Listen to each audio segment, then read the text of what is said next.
State College Carr. Pat Chambers wants points to come from everywhere, and he wants opponents who visit Penn State's gym to fear the offensive potential his young lineup possesses.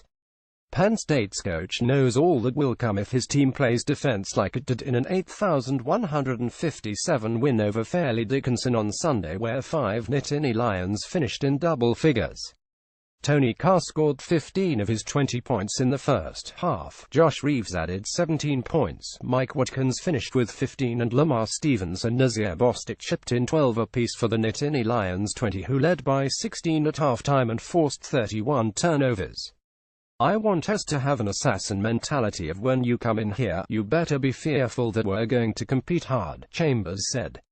"We're big, we're strong, we're physical, we're tough, and we can keep coming at you with different guys." Reeves has been the team's stingiest defender for a while. He finished with 4 steals and 6 of his 9 rebounds came on the defensive end. He said afterward he was sparked by Watkins' return. The 6'9" forward missed most of the preseason and the season opener for a reason Chambers described as in-house. "Just having Mike back there, just the steals that I can go for, I feel like I can go with more confidence knowing I have the big fella back there who has my back," Reeves said. Mike Holloway Jr. led Fairleigh Dickinson 0-2 with 19 points, while Jalil Jenkins added 14 for the Knights. Penn State took the lead for good midway through the first half on a Reeves layup, his 3rd field goal of the game, and closed out the first half on a 216 run. Carr drove to the hoop for a buzzer-beating layup to give Penn State a 4,529 halftime lead. "We thought if we could make them shoot over us and then kind of clog up the lane, we could turn them over. And we did. We were there for 10, 12, 13 minutes of the game."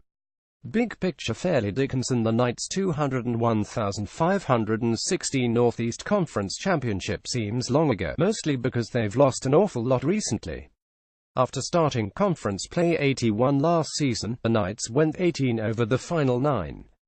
They'll need more consistency from a mix of upper and underclassmen to return to the top of the NEC. Penn State Watkins' return from a mysterious absence that coach Pat Chambers described as an in-house issue gives Penn State a much-needed physical presence down low. It will also give Chambers even more options on defense. The big man, who led the team in blocks and rebounds last season, looked fresh and prepared in his 20 minutes of action. Pretty transition and finish. Penn State was cruising when Stevens blocked a Pat McNamara shot under the basket. It drew OOHS from the Bryce Jordan Center crowd before Reeves snagged the rebound. He quickly fired the ball to Carr and burst down the court to Carr's right. Carr dished it off underneath and Reeves dunked to Roars. Moments later, Reeves broke up the Knights' own transition with a steal and dish to Miller, who slammed it home for a 6,037 lead. It prompted a timeout from the Fairleigh Dickinson bench. Missing the easy onus, the two teams combined to miss 16 layups, with 9 of those misses coming off the Knights' fingertips. Meanwhile, Penn State scored 10 points off slam dunks, with Watkins leading all players with 5. "I wanted us to attack the paint whether they were in man's zone," Chambers said. "Defense leads to runouts and runouts lead to dunks." Scary collision. Fairleigh Dickinson forward Donda Roden left the game late in the first half after he and Watkins got tangled up under the net and came crashing down, with Watkins' 254-pound frame landing on top of Roden. Watkins limped off and had his right leg looked at before returning. Roden stayed down for a few moments, then was doubled over when he did get up. He returned to play 5 minutes in the second half. No Anderson. Fairleigh Dickinson played again without guard Darian Anderson, who is still working his way back from a stress fracture suffered in the summer. Knights coach Greg Herenda said the team's leading scorer will return eventually and hope he before the team plays its next game against a Big Ten opponent.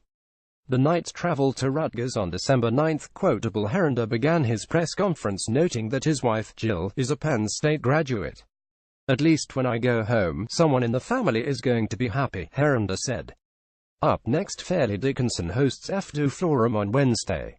Penn State hosts Montana as an early part of the Legends Classic on Wednesday. Copyright 2017, The Associated Press. All rights reserved. This material may not be published, broadcast, rewritten or redistributed.